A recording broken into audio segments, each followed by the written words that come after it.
Isabel Kumar and I'm from Euronews. Olá, sou Isabel Kumar, venho da Euronews em nome do Eurochannel e nosso parceiro Debating Europe. Estou muito contente por estar convosco na primeira entrevista no YouTube do presidente Jean-Claude Juncker. Que bom vê-la. Muito obrigado. Fez o seu discurso do Estado da União e falou de assuntos como investimento, segurança e defesa, entre outras coisas. Como é que acha que as pessoas receberam? Não sei. Não foi a minha principal preocupação. Estava a dizer o que tinha a dizer, esperando que a minha mensagem fosse absorvida. E a minha mensagem era que tínhamos que investir em medidas concretas. E tenho a impressão de que pelo menos a maioria dos eurodeputados e, para além disso, também a imprensa europeia receberam a mensagem. Temos aqui um desafio para si diferente hoje. Temos 3 criadores do YouTube, estão ali fora à espera, estão prontinhos para avançar. Ouviu, não foi? Têm muitas perguntas a fazer-lhe, têm centenas de milhares de seguidores que lhes enviaram a eles perguntas. A última vez que isto foi feito foi com o presidente dos Estados Unidos, da América, Barack Obama. Ele não sabia quais eram as perguntas que lhe iam ser feitas e o senhor também não sabe. Espero que haja surpresas. Eu não gosto de entrevistas preparadas. Ótimo. O primeiro criador é o Younes. Ele tem 19 anos de idade, vou falar-lhe um pouco dele. Tem mais de 1 milhão de seguidores no YouTube, até fez um livro das suas experiências. Ele é alemão. Vou levá-lo ao Younes. Bom dia. Muito prazer em conhecê-lo. Excelente. Muito obrigado. Está muito calor em Bruxelas, se não se importa, vou abrir o casaco. Eu chamo-me Jonas e hoje tenho a oportunidade única de fazer algumas perguntas ao Presidente da Comissão, Jean-Claude Juncker, que são questões que não me preocupam apenas a mim, mas a todos aqueles que me contactaram. Estas perguntas que gostaria de lhe transmitir fazem de mim uma espécie de porta-voz da comunidade de seguidores que eu tenho. Muito obrigado por estar à disposição para responder. Eu trato muito dos meios das redes sociais e não tanto da política. Sim, quem se ocupa da política sou eu. Eu gostaria de saber exatamente o que é que pensa das redes sociais. Eu não sou um seguidor das redes sociais. Enfim, é verdade e digo as coisas como elas são. Há muitas coisas que me agradam, mas há muitas coisas também que me desagradam. Muitas vezes, na realidade, se disseminam boatos que não são conformes com a realidade. Sim, de facto, as redes sociais são importantes para os jovens. Hoje dá-me a possibilidade de lhe fazer algumas perguntas e também para alguns youtubers da França e da Alemanha. Pensa que é uma boa oportunidade de alcançar todos esses jovens? Sim, eu sempre percebi a necessidade de alcançar a juventude. Gosto muito dessa ideia, estou disposto, evidentemente, a interagir com os jovens, não apenas com os jovens, mas a interagir de forma direta com os jovens. E acolho favoravelmente esta possibilidade de o fazer. Eu espero que, de facto, haja muitas perguntas dos seguidores do YouTube que tenham uma resposta. De facto, na escola nós tínhamos que saber que havia na União Europeia 28 Estados-membros, aprendíamos isso de cor. Bom, mas, ao mesmo tempo, creio que eu represento bem os jovens da minha geração. O que é que faz realmente a União Europeia? Será que me pode indicar 3 razões pelas quais nós precisamos da União Europeia? Em primeiro lugar, há uma razão que é muito esclarecedora para os jovens. A paz na Europa. O meu pai, por exemplo, que já morreu, foi obrigado a servir como soldado na guerra. E isto para a nossa geração e para a sua geração que cresceram na paz, mas a minha geração ainda está marcada pela experiência da guerra. Se abstrairmos daquilo que se passou na Ucrânia, temos um período de paz muito longo. E trata-se também do futuro, porque este dilema da paz e da guerra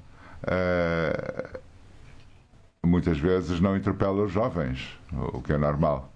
Trata-se do futuro. Temos que saber que no início do século XX, 20%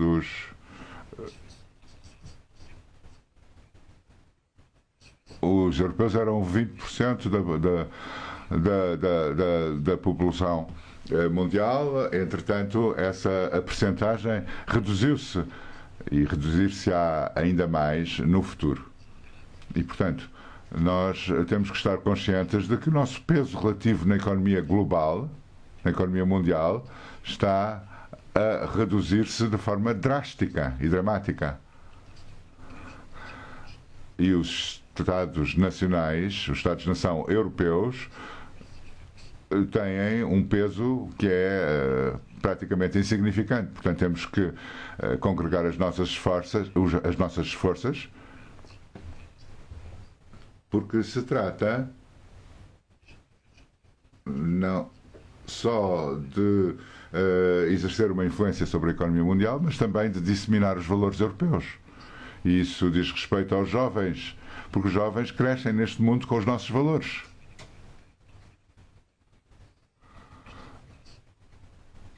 Portanto, é extremamente importante que a influência da Europa, do ponto de vista global, se continue a manter. Ainda falta uma terceira razão.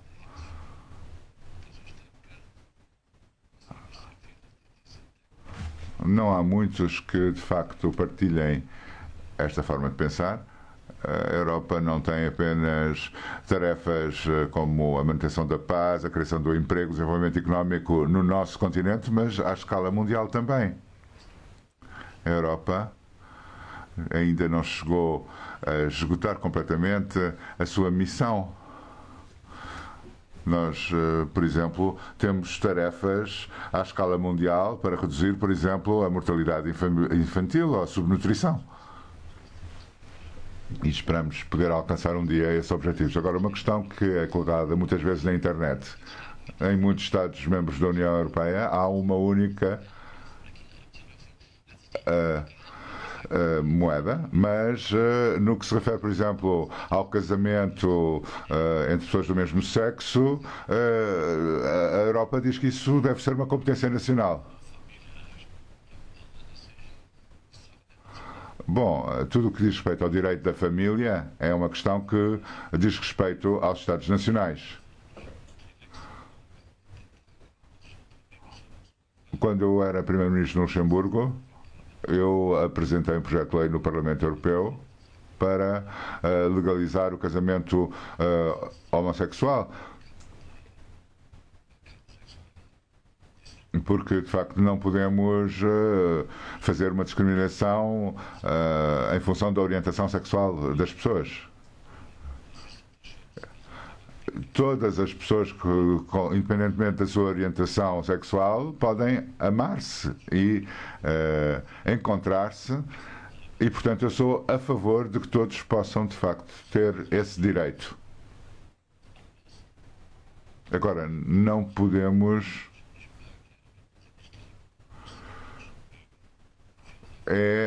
arrogar-nos o direito de estar a impor coisas às pessoas.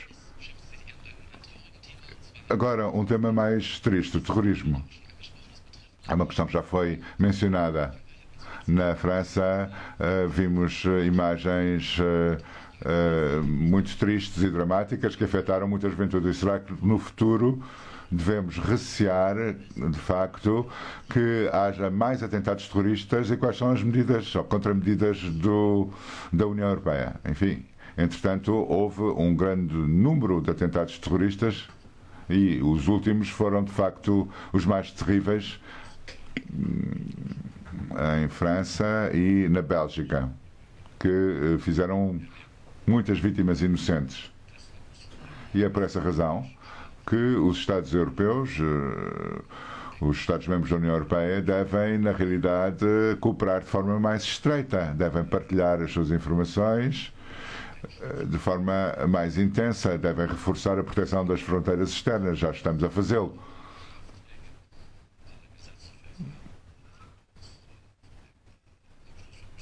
Portanto, temos que saber que quem é que entra na Europa, quem é que sai da Europa, como entra e como sai e porquê.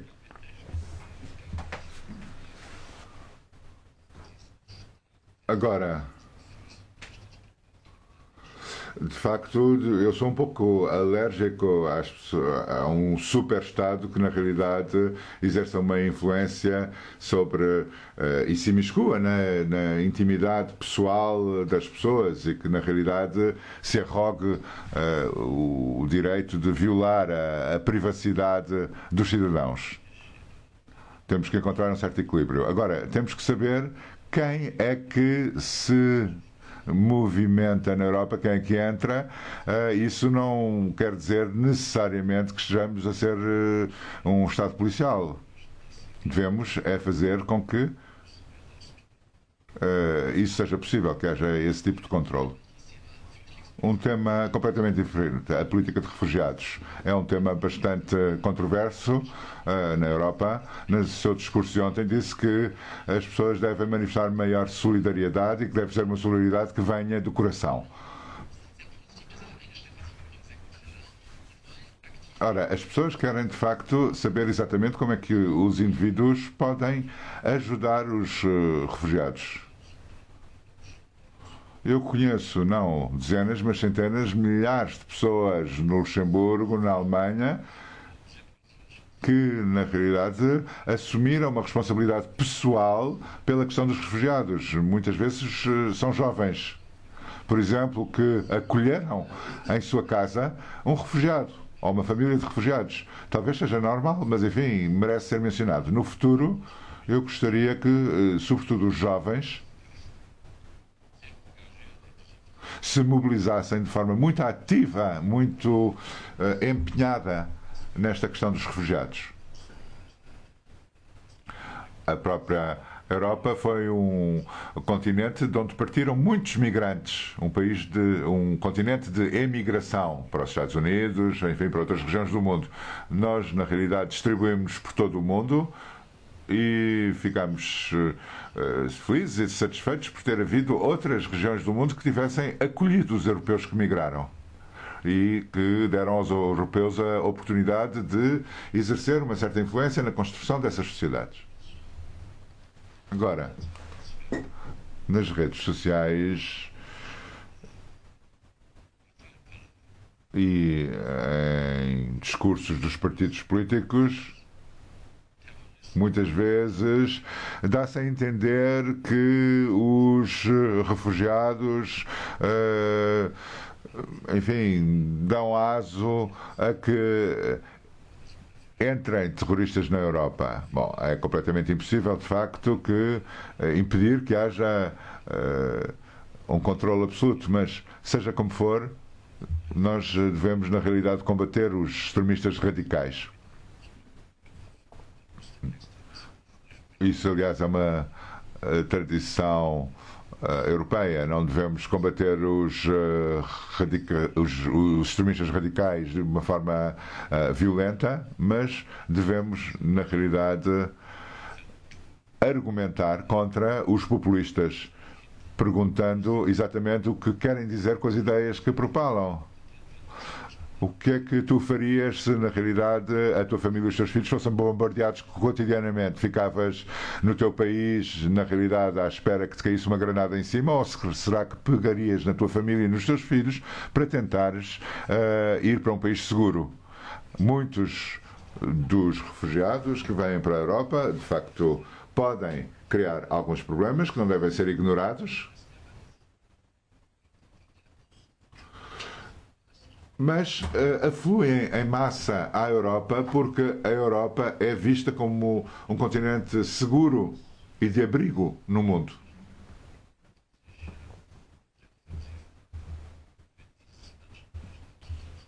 E é extremamente importante mobilizar-nos ativamente para que estas pessoas possam continuar a receber proteção na Europa. Todos aqueles que são perseguidos, que são alvo da violência, cujos filhos foram torturados, todos esses têm um lugar na Europa. Sr. Juncker, todos nós envelhecemos. Eu também. Como é que imagina a União Europeia daqui a 50 anos? Qual é a sua visão? Talvez uma visão utópica mesmo, mas como é que imagina que a União Europeia seja daqui a 50 anos? Bom, eu sei como é que não quero que ela seja. Eu não acredito neste conceito.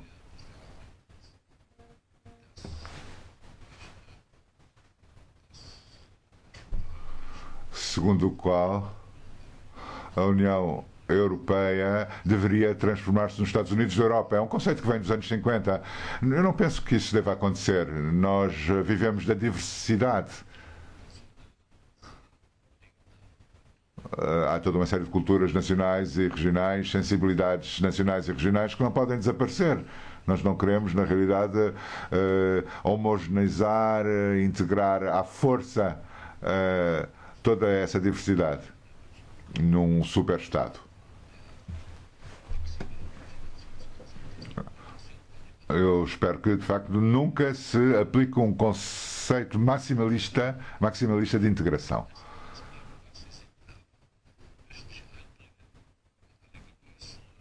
O que pensamos é que seja necessário criar uma esfera de solidariedade que permita às pessoas aproximarem-se mais umas das outras.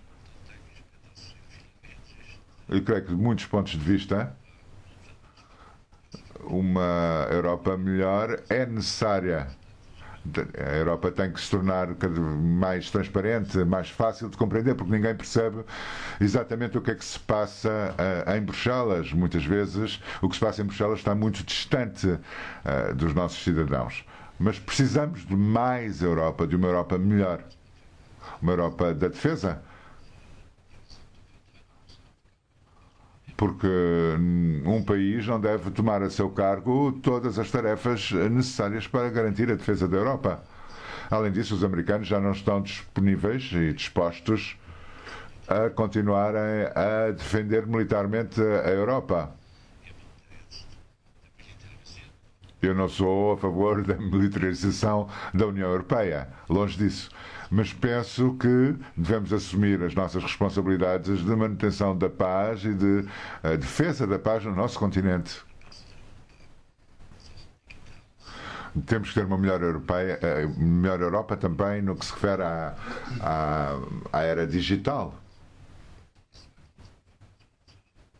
Temos, aliás, uma agenda ambiciosa até 2025. Nós precisamos de melhorar a conectividade, connectivity, não sei como é que se diz em alemão. Portanto, temos que, na realidade, fazer com que os Estados Nacionais e a União Europeia também lutem contra o desemprego dos jovens, que é extremamente elevado. Se o continente europeu for o continente do desemprego dos jovens e que na realidade não tenha promessas a fazer aos jovens, isso é uma coisa que lhe diz respeito a si, porque a situação é esta. Se não conseguirmos cumprir as promessas de um futuro melhor para a juventude, vamos perder o ímpeto europeu. O senhor é o Presidente da Comissão Europeia e já cometeu certamente erros, como todas as pessoas da sua geração.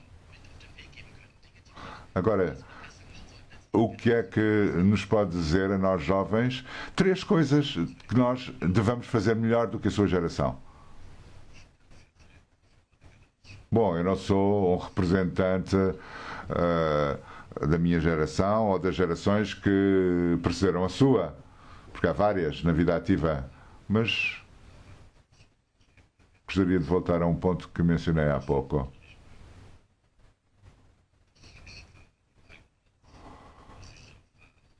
O facto de não se apreciar ou não se amar o próximo. Ora bem, eu creio que na realidade aí há muito que fazer. Devemos defender encarniçadamente a ideia que todos têm os mesmos direitos e esses mesmos direitos devem ser reconhecidos. Além disso, deveríamos interessar-nos mais também pelas pessoas de outros continentes. A África é um continente que está a crescer e a desenvolver-se. E não se trata de apenas nos mobilizarmos com as organizações caritativas e humanitárias. Trata-se de investir na Europa. Trata-se de fazer com que a Europa invista em África.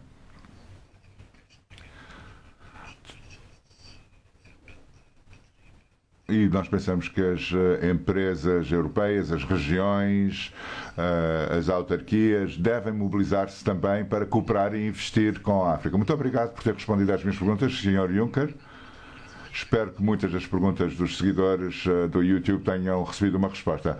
Respondi com muito prazer às suas perguntas.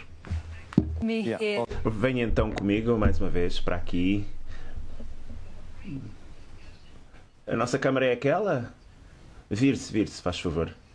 Sim, está perfeito. Ponha-se um bocadinho mais para aqui, se faz favor. Muito bem. Então, foi um belo debate. Falou de tantas coisas, do passado, do presente e do futuro. E com o nosso parceiro Debating Europe pedimos ao público que também enviasse perguntas, utilizando o hashtag AskJuncker. O senhor não discutiu agora uma coisa que falou no Estado da União, que é o Brexit. Tenho-nos uma pergunta sobre o Brexit. Duncan pergunta: o Brexit foi um sintoma, não foi a causa. Se a causa não for tratada, então as coisas vão piorar. O que é que faria como diagnóstico de causa do Brexit? É uma pergunta simples e fácil que invoca milhares de respostas. Claro que o Brexit quer dizer que qualquer coisa está errada na Europa, mas o Brexit também quer dizer que alguma coisa estava errada no Reino Unido. Se durante 40 anos e explicarmos ao público em geral que a União Europeia é estúpida, que não vale nada, que é preciso sair, que a União Europeia ser membro da União Europeia não traz vantagem nenhuma para as populações, depois não podemos ficar admirados, passarmos a vida a fazer este discurso, que no dia em que perguntarmos às pessoas querem ficar ou querem sair, que um número demasiado elevado de britânicos, no caso que estamos a discutir, os britânicos, achem que o melhor é sair.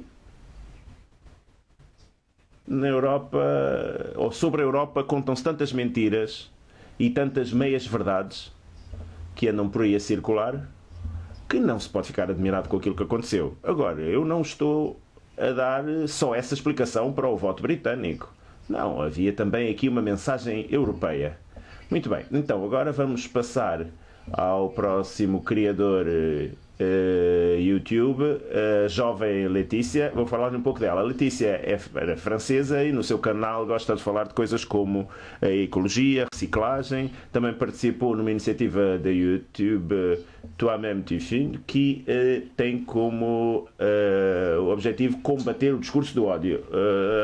Letícia está numa recriação do seu apartamento. Instale-se, seja bem-vindo à minha sala de estar. Quem está a ver tem que saber que isto é uma sala artificial, mas a senhora influenciou-se numa decoração de interiores. Sim, é muito próximo e está muito bem feito. Eu gostaria de agradecer por ter aceito encontrar-se comigo. De facto, o senhor está à cabeça da instituição europeia mais importante. Tenho a honra de poder fazer as perguntas da minha comunidade e de representar os jovens da Europa e os jovens franceses. Muito obrigado por me receber. Eu tenho uma primeira pergunta a fazer. Muitos jovens europeus são muito sensíveis à ecologia e aos efeitos dos produtos químicos sobre a nossa saúde. E no canal YouTube eu falo muito dessas questões, porque um dia serei mãe e para mim é muito importante o ambiente em que crescerão os meus filhos. Uma questão que é muito importante para mim é dos alteradores endócrinos. Relativamente a esta questão dos alteradores endócrinos, a Comissão Europeia adiou a proibição por mais 2 anos e há uma substância que está na origem de muitos cancros e que não foi proibida. E acabo por ficar com a sensação de que talvez o papel da Comissão seja, no fundo, dar-nos a ideia de que vai haver certas proibições que depois nunca se concretizam, dando às multinacionais a oportunidade de continuar a vender produtos químicos que são nocivos para a nossa saúde. Como é que me pode tranquilizar?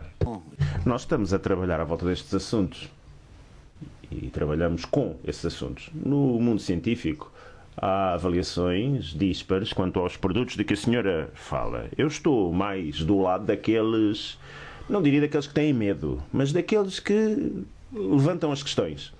E eu às vezes pergunto-me, será que os pareceres científicos que são publicados e que são distribuídos para todo o planeta são isentos da influência dos produtores dessas coisas?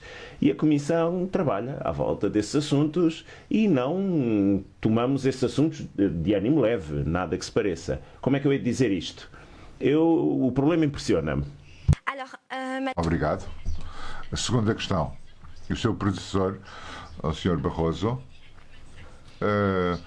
foi contratado pela Goldman Sachs. Eu fiquei um pouco impressionada com essa escolha. Será que no seu papel de presidente ele não teria, na realidade, sido algo complacente com o seu futuro empregador? Ou será que agora que, na realidade, não leva segredos de Estado para o novo banco que o recrutou? São as minhas dúvidas e para muitos outros, diz o presidente. Mas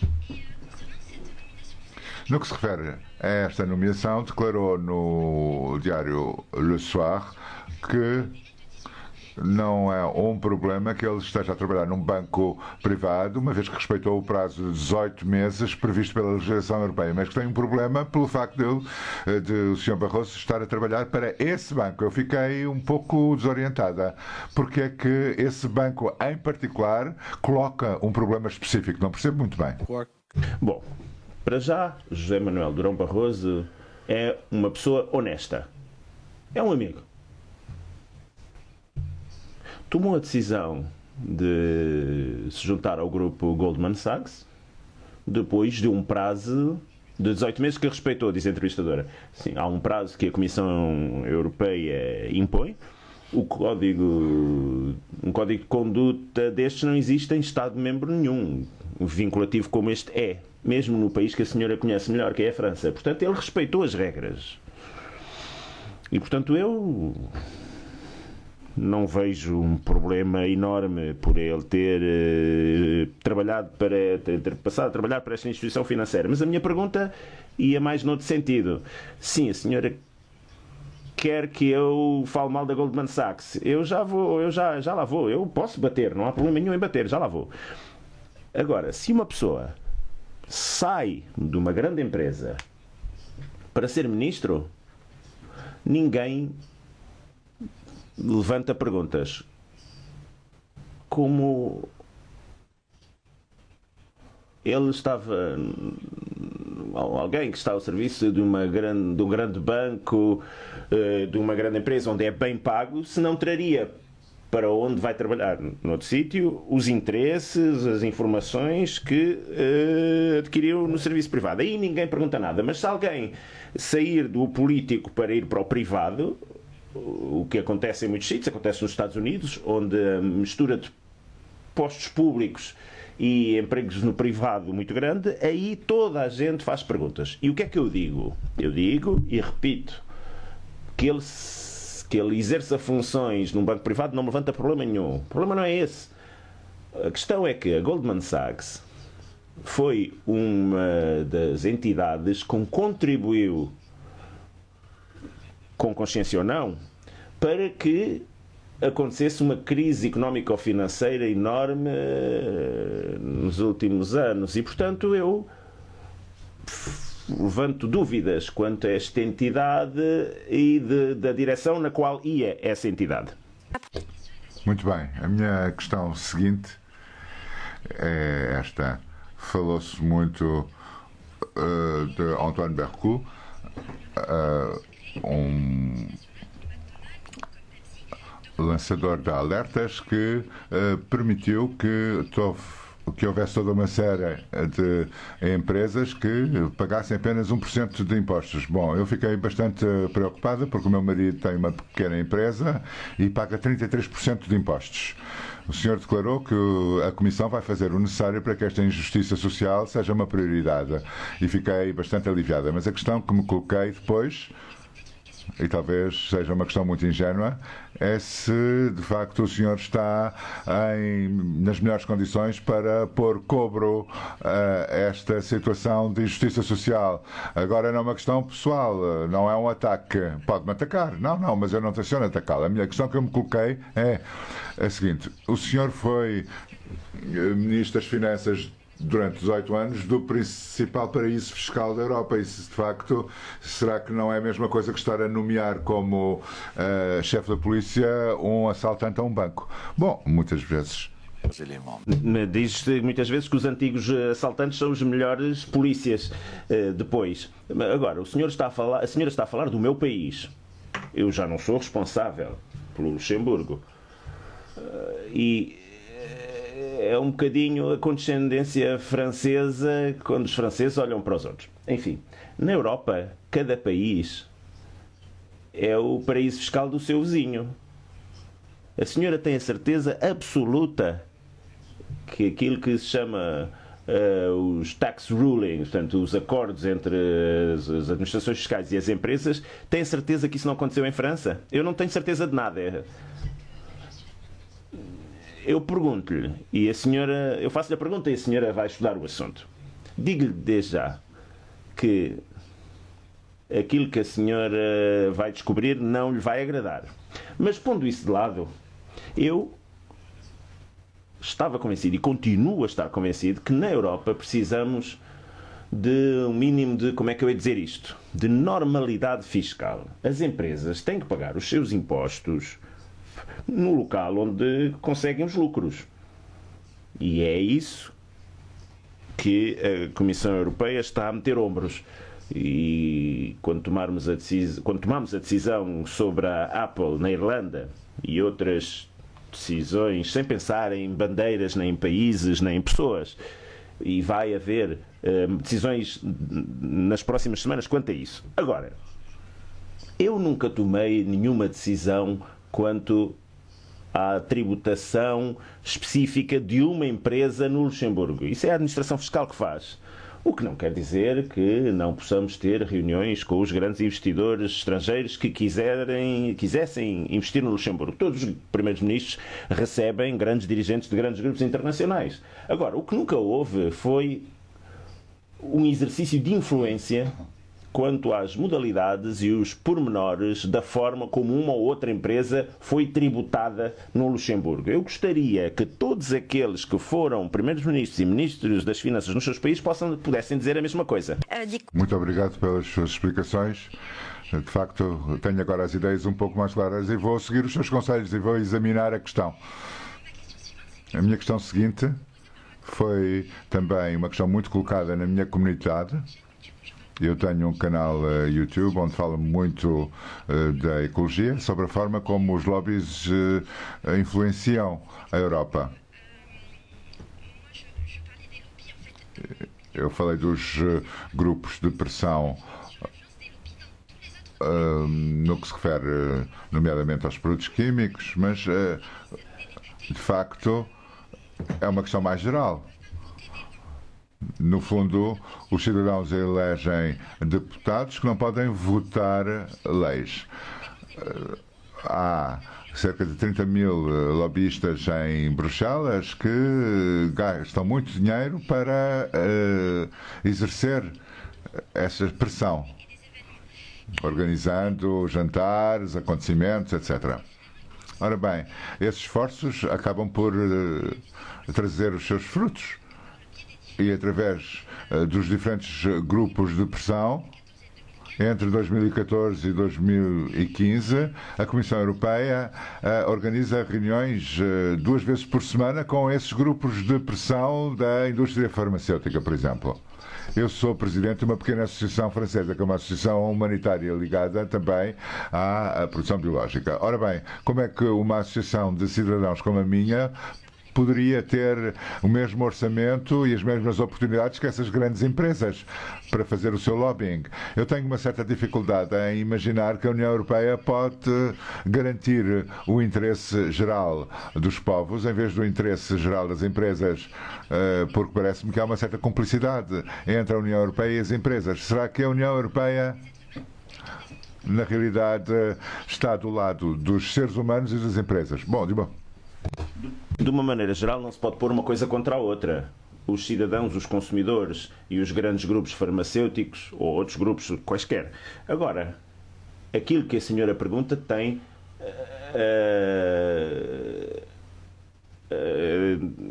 bom, a senhora disse que no Parlamento Europeu não votam leis, mas votam. Eu, desde tomada de funções, portanto no mandato da Comissão Europeia atual, estabeleci um registro de transparência. Portanto, todos os grupos de pressão, o senhor disse, da Comissão em 2014, 2015, durante 2 semanas, recebeu, etc, etc. Como é que a senhora sabe quem é que recebemos? É que nós publicamos os nossos contactos. E eu fiz com que o Presidente da Comissão, os Vice-Presidentes da Comissão, os Diretores-Gerais, todos, que se possam registar? É a pergunta. Não, eles têm que dizer ao público em geral quais são os membros de grupos de pressão que receberam nos seus escritórios, ou então ali num bar,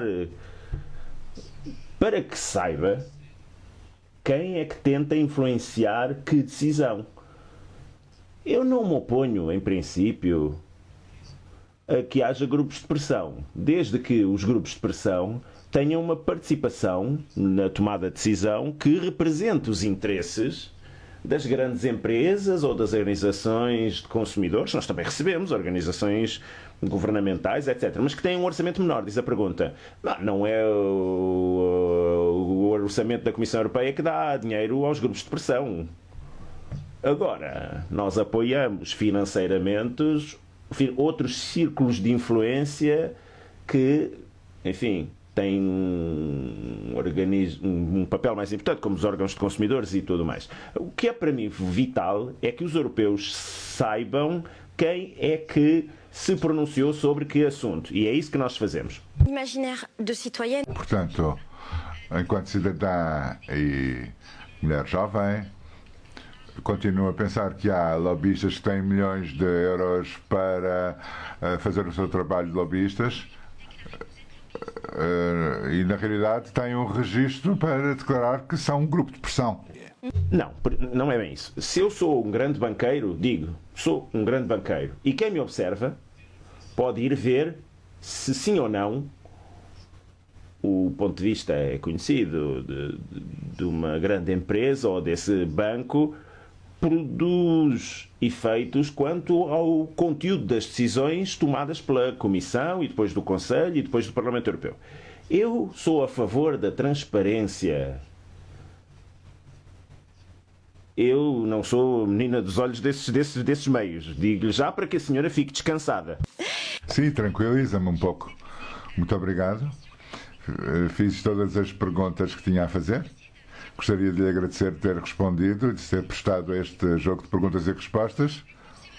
Eu teria tido muito prazer em continuar.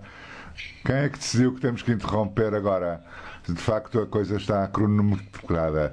Enfim, na realidade não é sempre a Comissão que decide tudo. Às vezes são os outros. É necessário que eu dê agora a palavra ao meu colega, que também está muito interessado em poder fazer algumas perguntas. Muito obrigado e até breve. Foi a primeira vez que se encontrou com uma a produtora do YouTube? Sim, foi a primeira, mas espero que não seja a última. Sr. Presidente, foi de facto uma discussão muito interessante e franca com a Letícia, com o Euronews e o Debating Europe. Eu gostaria de intercalar aqui uma ou duas perguntas do hashtag AskJuncker.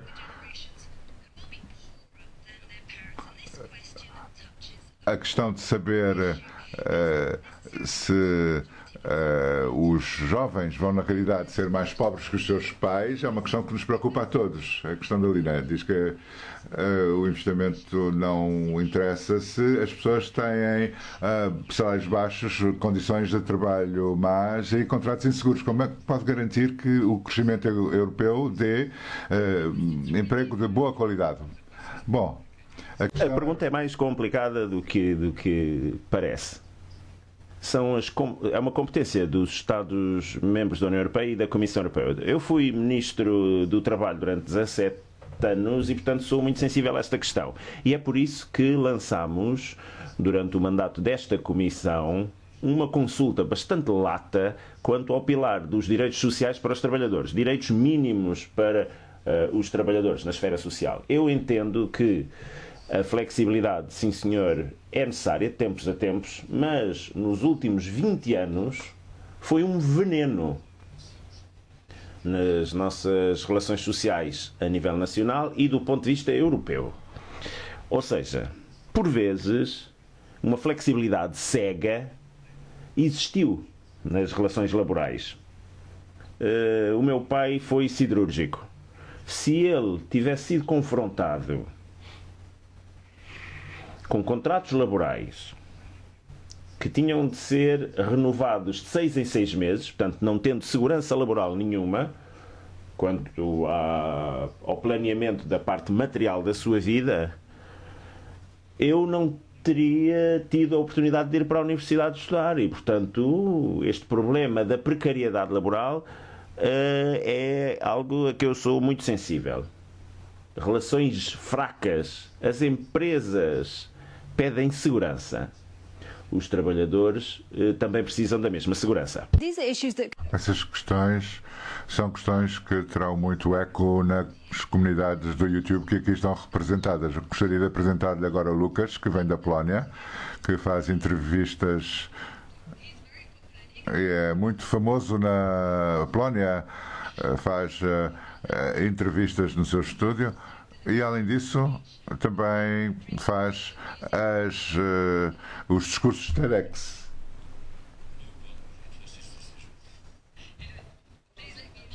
Gostaria de lhe apresentar o Lucas. Muito prazer. New studio flat? Yeah. Este é o meu novo estúdio, o meu apartamento. O ambiente aqui mudou. Sim, a vista é linda.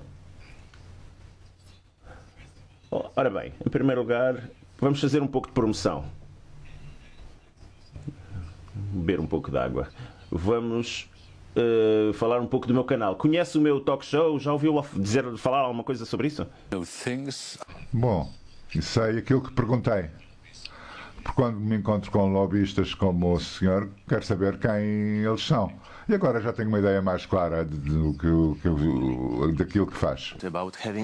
Muito obrigado. Quando eu publiquei uma nota dizendo que ia entrevistá-lo, uns ficaram mais contentes que outros. Qual é a crítica mais frequente que lhe fazem e como é que reage a essa crítica? Não está a falar da Polónia.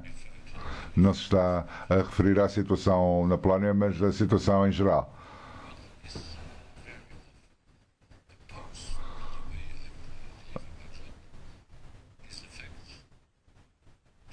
Ora bem, aquilo que me censuram muitas vezes é que, na realidade, eu estou sentado no Palácio do Berlaymont sem falar diretamente com as pessoas, sem discutir diretamente com os cidadãos.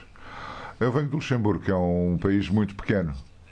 E fui ministro durante 17 anos, fui ministro das Finanças, primeiro-ministro. Ora, no Luxemburgo, Evidentemente, uma pessoa que se cruze com o Primeiro-Ministro não vai mudar de passeio respeitosamente, mas vai interpelar-nos diretamente. A mesma coisa acontece aqui em Bruxelas, menos porque tenho alguns problemas de segurança, mas a mesma coisa acontece quando eu estou de férias, por exemplo. Eu não tenho a impressão de que esteja fora da realidade. As pessoas têm a oportunidade de me descrever a realidade. E é a crítica principal que me faz é que eu sou cego, mas não sou. Os políticos fazem erros. E se o senhor fosse tomar uma decisão errada, qual seria essa decisão errada? Isso acontece muitas vezes, no meu caso não muitas vezes, mas algumas vezes. Se eu tomar decisões que se revelam desacertadas ou que não foram maduramente refletidas, eu admito. Desde que estou na política, eu tenho um princípio.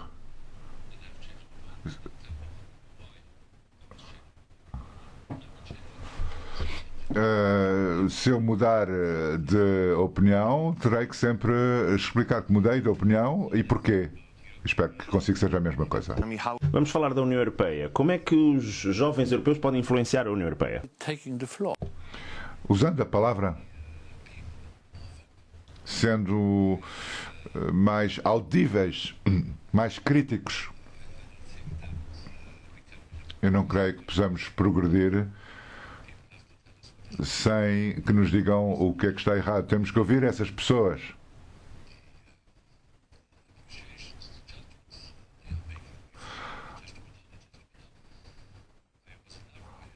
Eu nunca fui a favor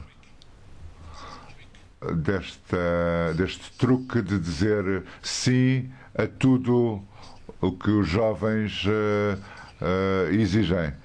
Sou contra aqueles que dizem sim, sim, sim, tem toda a razão. E esses que assim fazem não respeitam a juventude, os jovens. Se respeitamos o nosso interlocutor numa discussão, temos que dar uma resposta honesta. Muitas vezes são reações espontâneas, mas muitas vezes quando estou no meu escritório acabamos por continuar a refletir e a pensar. E é assim que eu tento fazer o meu trabalho. Não estou a hesitar desde as 7 da manhã até às 10 da noite. Sempre a pôr-me em questão e perguntar se, na realidade, estou a tomar a boa decisão. As decisões têm que ser tomadas. E o que é que Bruxelas pode fazer com que haja medicamentos mais disponíveis? Eu sei que os jovens não gostam de referências aos tratados, mas é nesse mundo que eu vivo.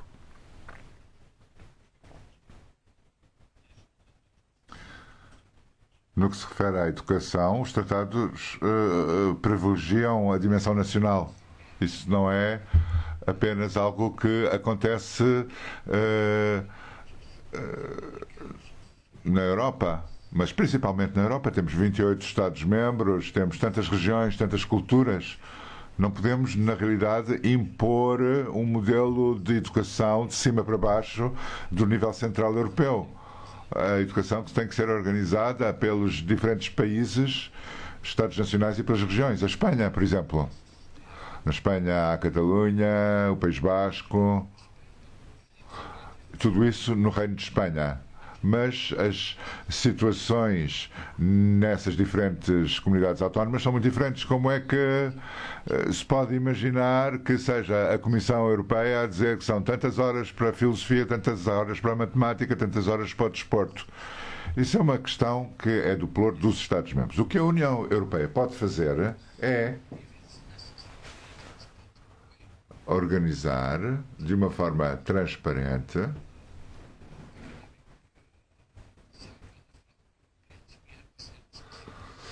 os intercâmbios de jovens estudantes. Temos o programa Erasmus, no qual participaram milhões de estudantes. Muitos jovens europeus entraram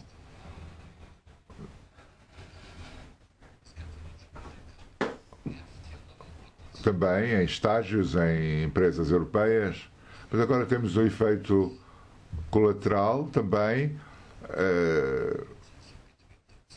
do programa Erasmus.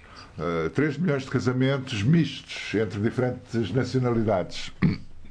Nós gostaríamos agora ampliar também o programa Erasmus Mais aos esquemas de aprendizagem, de aprendizado, não apenas para os estudantes universitários, mas também para o aprendizado profissional. Nós gostaríamos que os jovens europeus também viajassem para fora da Europa, para conhecer o resto do mundo, para poderem também ajudar nas crises dos refugiados, nas catástrofes naturais, na proteção civil. Nós gostaríamos que até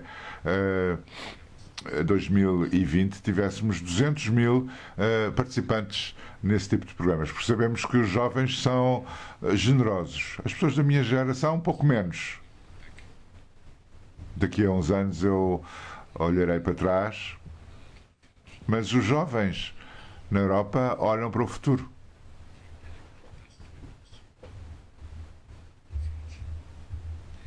Aqueles que queiram preparar da melhor forma possível o futuro têm que estar em permanente contacto com os jovens.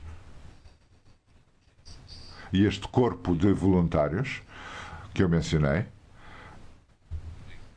é uma forma de fazer com que os jovens europeus ocupem uma posição de responsabilidade. Eu ouvi o seu discurso de ontem. Gostou? Sim, gostei. E vou gostar mais. E o senhor diz que a União Europeia não está em boa forma. Porquê é que disse isso? Porque as áreas... Há toda uma série de áreas em que estamos a dar mais importância àquilo que nos divide do que àquilo que nos reúne. E as áreas em que somos solidários não são suficientemente numerosas. Eu gostaria de inverter esta tendência. Estas divergências e concorrência entre o Norte e o Sul, o Leste e o Oeste devem ser ultrapassadas para que a União Europeia reencontre os seus princípios fundadores. Para isso temos que avançar em conjunto na mesma direção, porque eu não penso que uma nação, um Estado, um país, seja ele qual for, possa ser forte, ou suficientemente forte, para sozinho sobreviver num mundo global cada vez mais complicado. Nós somos um continente bastante pequeno. Aliás, o menor de todos os continentes, sem o sabermos, porque continuamos a pensar que somos os donos do mundo. Mas o mundo não quer donos, não quer donos que ditem o que deve ser feito, quer sim que haja uma interação responsável. Ora bem, nós não devemos, sendo um pequeno continente, investir excessivamente nas nossas diferenças e divergências. Temos que encontrar canais comuns que nos permitam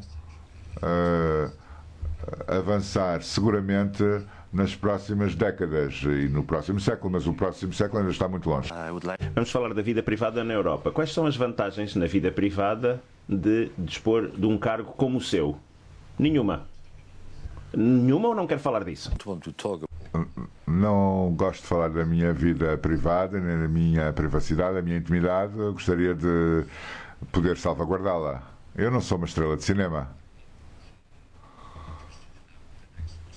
Não estou interessado em ter o novo Oscar.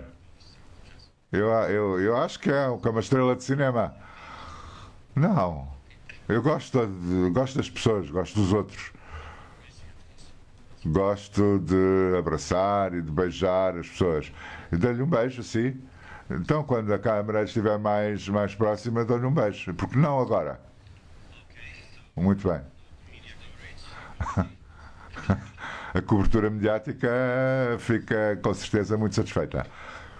Bom, de facto, a minha vida privada é completamente separada daquilo que faço como Presidente da Comissão. Se eu permitir a outros que entrem, que penetrem na minha vida privada, as pessoas vão ficar um pouco confusas. porque deixarão de fazer a distinção entre a figura pública que eu sou, que eu represento, e da pessoa privada que eu sou. Quando fala com um presidente, o que é que diz? Encontra-se com eles ou há um procedimento? Eu tenho os números de telemóvel de muitos deles.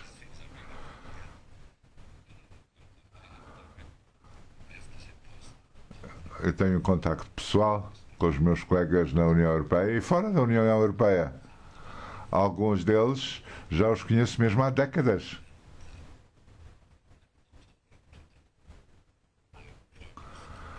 E não lhes falo como presidentes ou como primeiros-ministros, não é essa a minha maneira de agir. Eu tenho uma relação pessoal com essas pessoas, às vezes com alguns conflitos, mas tento ser sempre franco, portanto tento que de facto o contacto entre seres humanos de uma forma humana é a melhor forma de fazer a política. Talvez me arranje uma entrevista com o Barack Obama quando ele já não for presidente dos Estados Unidos. Quero falar com ele? Sim, claro. Seria uma boa ideia ter uma entrevista com ele. Mas se eu lhe passasse assim o seu número de telefone, tenho a impressão que ele não iria apreciar. Obrigado pela entrevista, foi um grande prazer. A Polónia é a Polónia.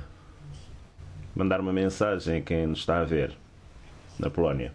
Porque muitas vezes diz que o Juncker está contra a Polónia e esse tipo de coisas. Eu ontem no Parlamento Europeu disse que a Polónia é uma grande nação. E a Polónia é uma grande nação. E eu quero ter as relações o mais normais e mais francas possível entre, como é que eu ia dizer, a minha instituição, a Comissão Europeia, e a Polónia. Gosto da Polónia e dos polacos. Muito obrigado. Mais um beijo? Por que não? Mais um beijo. Venha comigo, por favor. Gostaria de agradecer aos criadores do YouTube, a Letícia, o Jonas e o Lucas. O prazer foi meu. Senhor Presidente, muito obrigado por ter estado connosco. Junte-se a mim, venha um pouco mais próximo de mim. Nós gostamos muito deste encontro. Bom, como experiência, eu gostei muito disto. Esperamos voltar a fazer isto no YouTube e no Euronews também, mas ainda não acabou, porque se forem ao sítio na internet Debating Europe, eles estão a desenvolver os assuntos que nós hoje aqui discutimos. Portanto, entretanto, muito obrigado por terem visionado isto. Posso fazer uma sugestão? Será que podemos fazer este tipo de, não digo cerimónia, mas debate sério mais frequentemente? Convosco ou com outras pessoas? Mas eu preferiria. A senhora vai lá estar, eu sei que. Mas eu gostaria de trabalhar com a mesma equipa. Nós somos a favor. Muito bem. Eu acho que temos que tirar uma selfie. Portanto, faça o favor de sorrir. Diga, Lucas, o senhor é o melhor. A Letícia não ficou na fotografia. Muito bem, fantástico. Muito obrigado. Foi ótimo. Muito obrigado. Ainda vamos chegar aqui mais uns minutos, penso eu.